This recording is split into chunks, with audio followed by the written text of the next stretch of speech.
Happy Monday, Gems. It's just me. I am totally trying to make it. And usually it's Tuesdays for me where I'm like, oh my gosh. And I don't have any complaints. I just saying really did much of nothing. I'm just now combing my hair out. I haven't even did that today, to be honest with you. I had some meetings and I did a little bit of work, but I haven't done anything. I really haven't done much today regarding my appearance. I just made it work. We'll let it do what it do at this point. But I was just checking in on everybody. I hope that they had a good weekend. I am, again, making it my business to be more in tune and checking in on everyone and making sure that I post. Because this is something that I've been wanting to do for a long time, but I never do.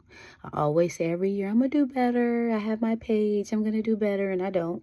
So I said today I'm going to just talk about, I think, what's on my heart. I'm going by what's on my heart is just realizing how important it is to have communication in any relationship, anything. If it's professional, personal, with your family, your partner, because if you don't have clear, concise, precise communication, it could go left.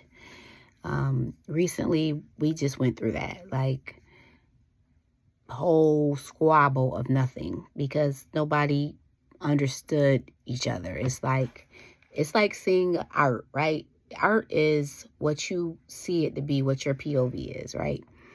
So, of course, if you look at a picture, you may feel something different than the other person. And the problem is that if that person sees something different than you, it's all objective, right? It's all subjective, I mean. So you can't say, oh, you don't see those trees. You don't see those leaves. They're not there. If that person sees something that's abstract and think that it's leaves and trees, that's what it appears to be to them. You have to respect that. And that doesn't mean that you're right or they're wrong. It doesn't mean either or. And so I think that a lot of times we sometimes think that it has to be our way. And the older we get, it happens because prime point and example is my grandmother, right? She is 82 years old and she keeps losing her keys. And it's to the point where I had to keep I kept the other key, right? The spare. And today she called and she needed it because she can't find her key. She's been locked out her car multiple times. And I just said, you know what, let me just keep the spare because I know she's going to need me to give it to her eventually. Or at least I can find her key. And if I need to let her in, if she's stuck somewhere, I can at least take her home in the car or whatever. So today it happened. She actually cannot find her key. She couldn't leave the house. She is so insisting on being independent. And I get it. You know, that's her generation. She was born in 1942. I get it. You're supposed to tend to yourself till you can't anymore. And it's where it's at till you can't anymore. But she don't want to hear it. So she has this car. It's a brand new car. It has all of the bells and whistles to get her to and from. That car probably can drive her there, honestly. But she don't know how to use those things. So I'm telling her, I'm like, you need to have a way that you can get into your car and use your car. And you don't have to worry about keep losing the key. So I'm like, this is not going to work. And she don't want to hear it. She don't want to hear it. But I'm looking now at ways to tag her keys and also how she can use the numbers for the keyless entry. Those ways on how she can manipulate the car to use it to her advantage because the car has all the things she need in it, but she's not able to use it because she don't want to. She don't want to learn. She don't want to learn the new way of how to do things. And that's where the problem is. It's a conflict because now you're calling me because you need to get in your car and drive, right? So this is a prime example of making sure that you're open to change, making sure that you're adapting and embracing change, and also realizing that you may not always be right.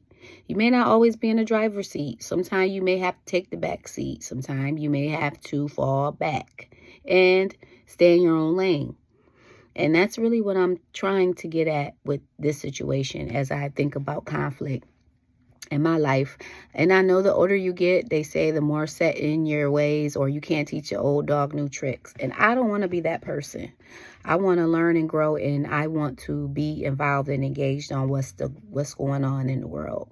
I don't want to be stuck in a time warp, because that's not helping my growth as far as just being in this world, because the world is changing every day. And so dealing with conflict, how we deal with it generationally, in our culture sometimes is the way it's always been, does not mean that it's the right way. And so I hope that maybe my words can be inspiration to you to think about, things or conflicts that you may have with people or in your life, and you're like, I don't care, that's just what it is, that's just what it is. Again, I'm never saying that how you feel is nothing to be valid, or that you're not heard or not valued from how you feel. All I'm saying is sometimes we do have this type of vision where we have our blinders up, and we sometimes don't want to look outside of that. We don't want to look outside of ourselves, and we also don't want to look at ourselves. We don't want to reflect sometimes on our shortcomings.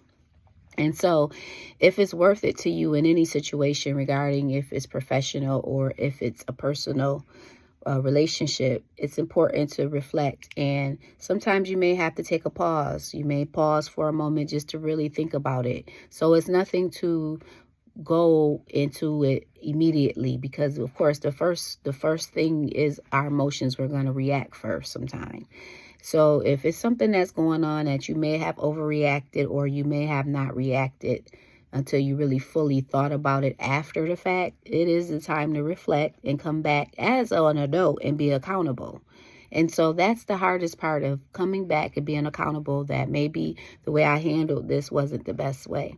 Maybe the way I said this wasn't the best way I could have said it. Maybe I need to rephrase how I said it, because what I really meant was, and so that's the important part of life, I think, and growing. And I've learned that I'm set in my ways, and the older you get, the worse it do get. It's like you don't want to hear anything. You don't want to hear change. Even just learning technology. I'm not using anything special right now because I want to learn it. But I see all the technology, from all the other people on YouTube. They got all the bells and whistles. And it's not like I'm saying I'm never going to use it. I just want to go into it slowly and gradually to learn it. I hope I can. And so that's the way it has to be with life. In order for you to grow, you have to be able to embrace change, because you'll stay stuck. And I don't ever want to feel that way. And I hope that you don't either. So we'll go through this together as I am on this journey of starting to vlog more, and you get to know me a little bit better. I hope that you're open to growing with me, and I hope that you're open to embracing change, and change for the better. Don't get it wrong. I want you to change and be the best version of yourself, because that's what I'm working towards.